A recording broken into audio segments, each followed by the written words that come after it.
Hello, welcome to my playthrough of the final map of the Age of Wonders Planetfall campaign, Mora Secundus. All factions meet in a final battle for the future of the Star Union.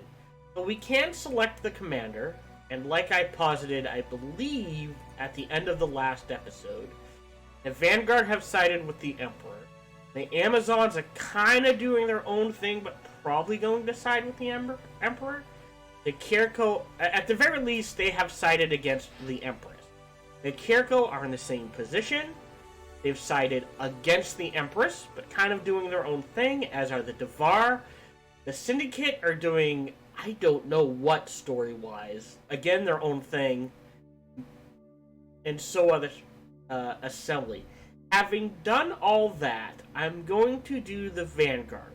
Because, like I said, of the 6 factions, they are the one where the storyline is definitely either against the Empress or for the Emperor.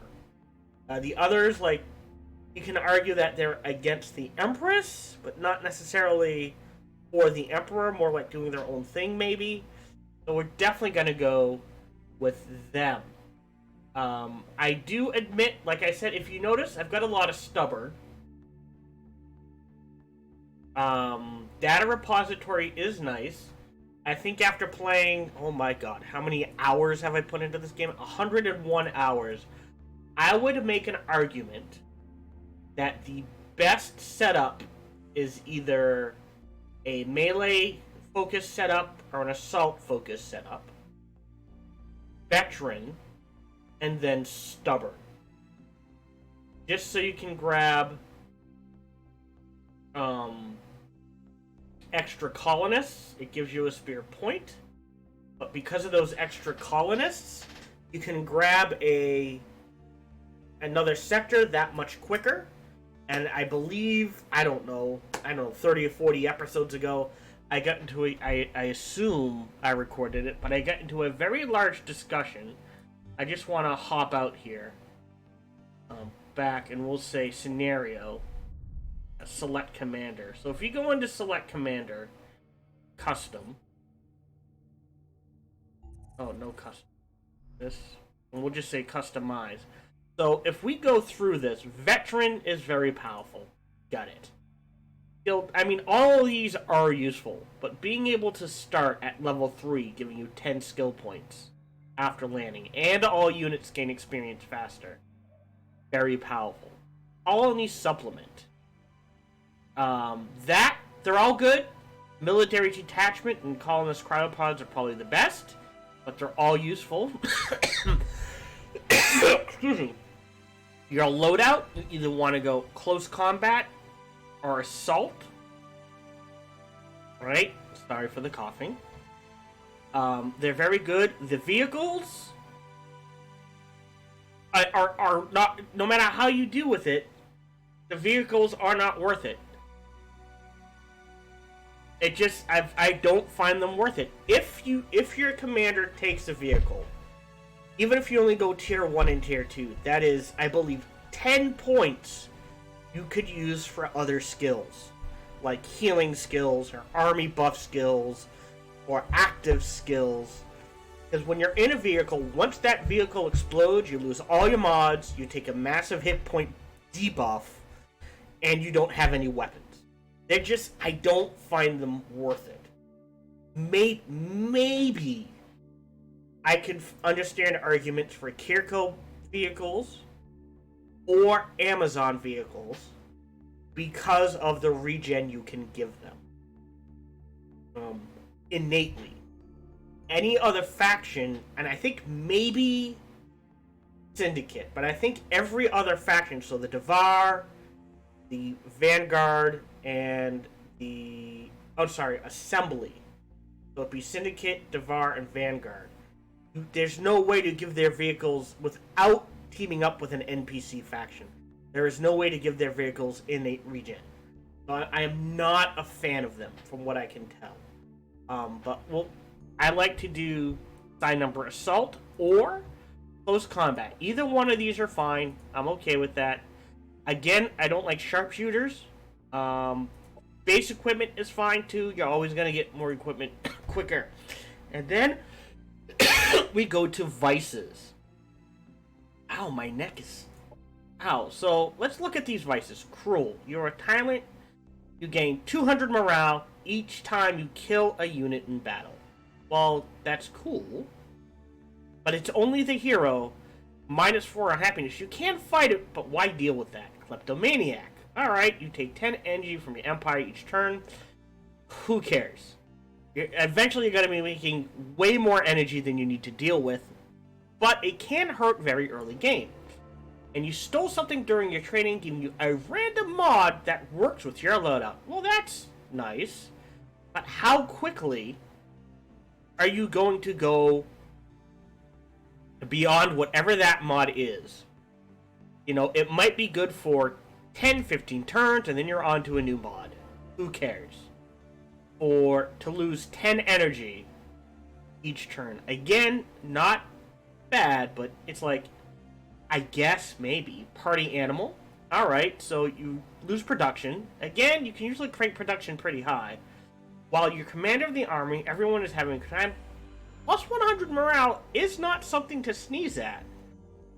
But at the same time, it's like, well, I mean, especially if you're like Celestian or Cynumbra, there's plenty of doctrines that can fix that. There's plenty of strategies that can fix that. There's text that can fix that. There's a lot of way to get around not having that bonus morale. So it's like, okay, it's not bad, but it's not the best. I think Cruel is the worst. Decadent's not bad. You lose food, but everyone gets plus 10 hit points. Oh, sorry. Your commander has plus 10 hit points. Again, by endgame, like, it could make a difference, but I mean, again, if it were every unit in your army, maybe. Plus your commander. But it's just your commander. Party animal, that affects your entire army. That's what makes it work. As Kleptomaniac, meh, you quickly get out of that. Cruel, again, just your commander. If it affected your entire army, maybe. And then there's Stubborn. I lose 10% science. Again, you can crank the science high enough not to care, especially if you're the assembly. Science is not an issue. You lose 10%, okay. Deny change. You and your commanding army get +2 resistance to status effects. Again, this could be confirmation bias that is a 20% resistance to negative status effects. On top of whatever you can pick with skills. Think about that. You are 20% harder to set on fire, 20% harder to stagger, 20% harder to confuse, to poison, and that sticks for the entire map. That is going to carry you to endgame. And once you get endgame, you can start stacking things like if if you go Promethean tech, this stacked with, I think, what is it, +6 resistance to fire and being set on fire and burning and that sort of thing means you will never be set on fire. Ever. They're like, oh no, I've lost 10% science. Oh no. So even at max game, at end game, as opposed to pumping out 400 science, you'll be pumping out 360. At low levels, it's not going to matter. At medium levels, it's not going to matter. At high levels, it's not going to matter. And that deny change for your entire army is a huge buff. So that gives you 3 points. So now we go back up to Colony Supplement. They're all good. I prefer Colony Cryopods. Why?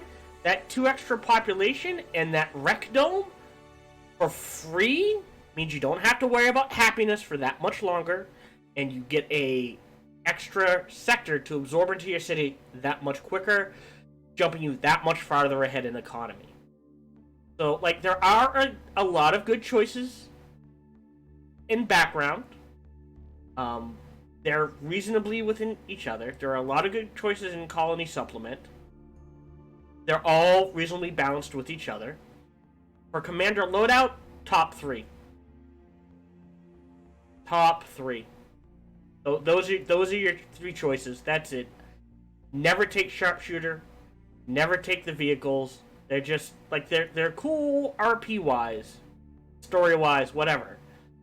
But if you're min-maxing, or you want to give yourself a top 3. And for your vices, as far as I'm concerned, the only choice is Stubborn. None of the others will last you through the entire game. None of the others will last you to mid-game in a lot of places. And even though their negatives are pretty much non-existent, the bonus for ignoring 20% status effects is so huge. And again, that's confirmation bias. It's probably a lot lower. Maybe it's only 5 or 10%. But once you, like I said, once you start stacking that with other skills and mods, it's really good. So, again, we're going to exit out of here. We're going to go into load game. We're going to go into completed missions. Again, I feel story-wise, Vanguard Promethean. Like I said, my only complaint is I didn't take Stubborn to grab the colony pods, but we'll deal with it. Difficulty, is it beginner? Oh, they changed it. Beginner, advanced. Alright. There was a patch. I believe if you watch previous episodes, the difficulties were very easy, medium, hard, and expert, and they've condensed it into 3. So we will be doing beginner. So that is the commander we will select. That is fine. Start. Let's see where we go. We were traveling the Nexus network towards Union Prime when we got pulled in by one of the Void Torrents. Our ship was launched down the funnel until we were spilled out by what can only be described as a supersized spatial rift, lingering like a menacing cloud that could at any moment turn into a violent storm. We've got company. In the few minutes since our arrival, the rift already spilled out dozens of damaged or destroyed vessels, slowly turning this area into a scrapyard. I recognize ship designs from all across the Union, though some debris seems completely alien. By the looks of it, this rift may not only be the new central hub of the Nexus network, but of the funnels and torrents within the Void itself. That's interesting. Some of the stranded ships have started moving towards Mora Secundus, the capital world of this region. Once a thriving metropolitan planet, Mora Secundus appears to be shredded in space, only parts of it still clutching at the strings of this reality. Deadly or not, its position next to the Super Rift now makes it the most important target within the entire Union. How Warhammery, I guess, is the word I want. You get the whole... Alright, that's interesting. The race is wow. On. We are only one in a dozen. I don't know which battles lie ahead or what enemies we're about to face, but I feel that for the better or worse, the future of the Star Union will be decided here on Mora Secundus. So, and I'm just gonna... 2 random techs isn't a bad choice for making a commander. However, think of it this way. With the extra colonists, right? We're guaranteed a free pleasure dome and an extra vector to get a jump start on the economy. With the techs, there's a chance we might get a water tech. World size enormous. Oh god, this is going to be a long map. Which means if we get a water tech, that's a useless tech for this map, because there is no water. So I do kind of regret this. But again, this was one of my first picks. I am not going to play through everything again just to repick this. Although, you know, I honestly wish I could. Like, maybe we can't change the race of the secret tech, but I would like to rechange these. So let's go ahead and start the game.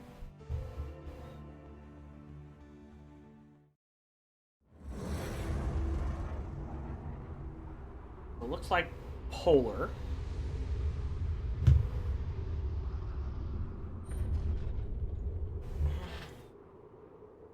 No space. Oof. Empress Carmina. Welcome, Nikki O'Connor. I have been expecting you. Just like I was expecting the others. You are all here because I summoned you. To aid and finish what I started 2 centuries ago when I unleashed the cataclysm to break Kor's dominion over mankind. But the sacrifice of an empire wasn't enough. Kor prevailed, and his grasp returned to grow the moment this void storm started to subside. Nikki O'Connor, I know how much it pained you to see the world and everybody you once knew gone. Weep not, for their death shall not be in vain. Stir the will of your empress and assume your role as a fighter for the liberation from Kor. Here's the problem. They have not been setting her up as a freedom fighter. They have been setting her up as an evil dictator. At least from what we've seen of all the previous maps. So, lies, vile deception, what good is an empress that is willing to kill her own people? Carmina has but one interest, herself. She is no messiah, she is not even human, all that she brings is destruction and chaos. I created a perfect world, this was a purpose given to me by man himself. Like any god, I loved my creation. Order, peace, harmony, those were my gifts that only few refused. They refused. They destroyed paradise. But it is not too late, only for them, not for you. Oh, doesn't look like either party will take no for an answer. Whichever option I choose, I will have to expect retaliation from the other side. Decision is going to be a final one. I will side with... So, here's the issue. Definitely not siding with Empress Carmina. I don't want to side with Kor. We're going to try this on neither. I think the best choice for society is the third one. I'm not saying it'll be easy. I'm not saying we can pull it off, but we will certainly try. So we're going to say neither. How foolish. I have lived too many realities. Interesting. Too many, not lives, realities to let such a treachery deny us our freedom. It didn't have to end this way, Nikki. When this is over, your empress will weep for your soul. Flaws, misconceptions, your existence is no longer required. The reckoning will come. All communications have been cut. You can only hope that Kor and Carmina will be sending their forces against each other first. Though it's only a matter of time until we're caught in the crossfire. Either way, it looks like we are in this alone now. Maybe. We are level 9, so there is that. So the first thing we're gonna take is modular extension, even though we don't have a modular extension.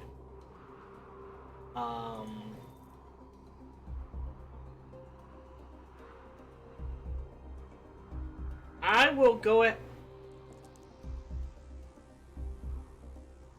I'm gonna wait on that. Confirm loadout. Skill points. Alright, so... each turn out of combat only functions. That's good. We'll take Field Commander. He is ranged, so Watchman. Again, Iron Discipline. So, combine this with Stubborn, and now we have a +5 resistance to Psychic. +5! So we'll definitely take this. All units in the Hermit gave +200 morale. We'll take that. Confirm. That leaves 20. Other than that, let's go up. Let's see. All-around awareness. We need vitality. We need Deadeye. So we'll command lock those in. That leaves 12. Battle plan. Well conceived for 2 turns. Bonus accuracy isn't bad, but can only be used once per battle.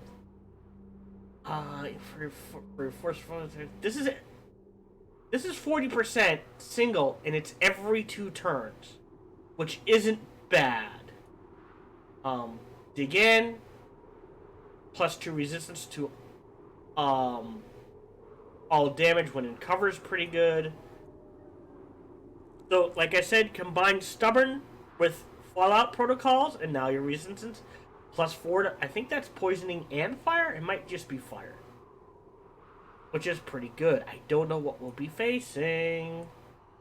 Well, he doesn't want to get close, so let's pick Exterminate, Animal, Plant, and Xenoplague unit. You know, let's take an Extermination Squad. Let's take Dig In. Let's take Coordinated Strike. That leaves 4. We're gonna take Vitality 2, so he's that much tougher, and we're done.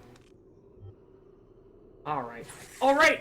Oh, wow, I forgot we start with 3 heroes. 4 heroes. 3 heroes? 4 heroes, essentially. We are in Frost. Purge, of the Core, and Empress Carmina. Paragon Faction War. Autonomous Faction War. That's interesting. So you will end the mission by defeating the allies of Core and Empress Carmina's enemies and force. War has broken out with the AoW. They have many enemies on this planet who would reward us for their annihilation. Perhaps you can find amongst their dead. Okay. War has broken out with the Paragon. So they're tearing themselves apart. Discovered an AoW dwelling all the way over there. We have heavy laser applications. Area surveillance, which isn't bad. Capabilities. You don't just set a goal. And we have heroes to upgrade. Again, level 11. The modular extension. Yes. And he does have 4. I'm not sure I like the jetpack. Why does he have 53 points? Oh my god. Alright, well, that's plenty. So he is ranged. So, Watchman. Martial Inspiration. Iron Field Medication. Extermination Squad. Dig In. Range Specialist. Deadeye. Confirm. There's 22. Now we're down to 31. Which gives me a weird number, so we're going to take... There we go. Now we're at an even number. He doesn't want to get close, so we're going to ignore that. Coordinated Strike is pretty good. Another Vitality wouldn't hurt. All-around awareness. Done. That leaves 18. Steady Aim. Pretty good.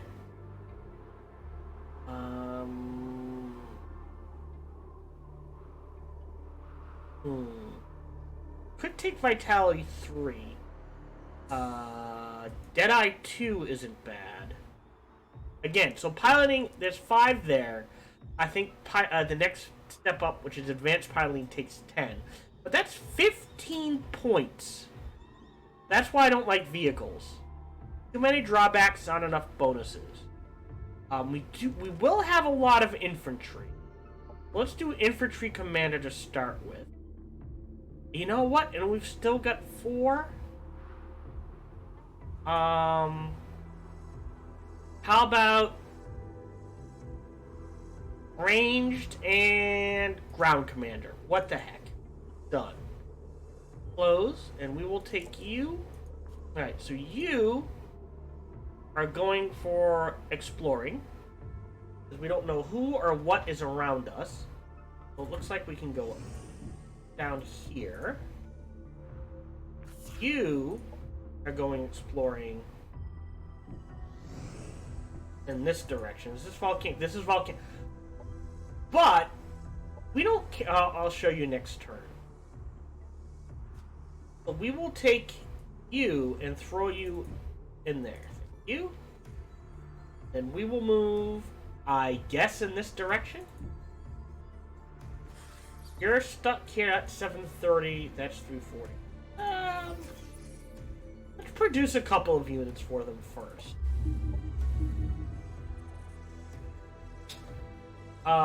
Alright, so let's see. Well, this is food. There's more food here. Still looks like we might be kind of hurting on the food. We've got plenty of production. Energy. Science is everywhere. I'm thinking, you know what? Let's stick with production first.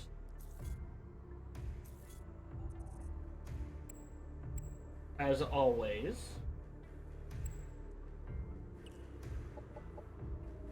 No matter what, it's growth in 2. Let's crank that production. Well, let's level them up. So you've got 36. Aura of Guidance. That's good. All-around awareness, that's good. Watchman, that's good. Invigorating pheromones is good. So confirm. Echo of the High Mind. We're not gonna get a lot of swarm shields. Could be good. Revealing Soul actually is pretty good. It's stats. We definitely need Vitality. Oh. Twice. Well, let's go ahead and do that. We need a threefer. We've got Counterattack, Frenzied Assault, or Selfless, or Shrouded Step.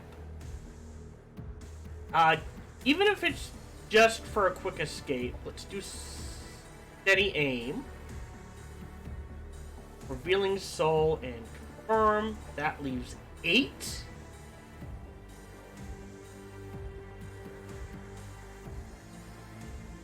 I mean, we're Promethean.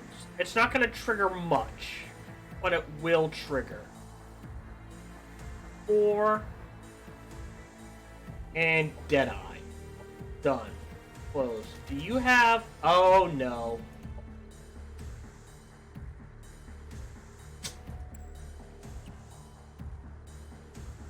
Yeah, so there's 5 points. Do they show advanced targeting? Yeah, there's 10 points. So because of this, I don't remember picking this.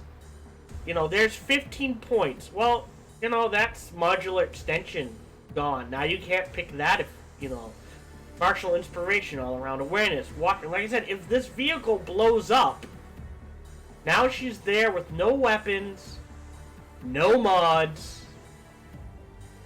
Like I said, it's cool for RP purposes, but if you're playing multiplayer or feel like min-maxing, not worth it. And like, think of it this way. If I had Stubborn, this weakness, gone. If I had the hero in here.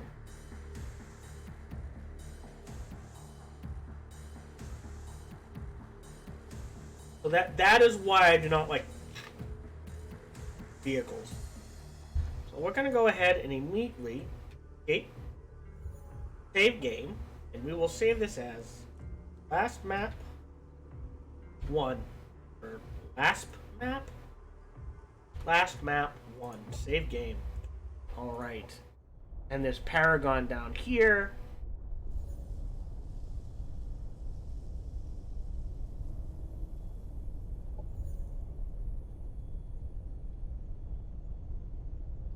We'll decline. They actually don't want much.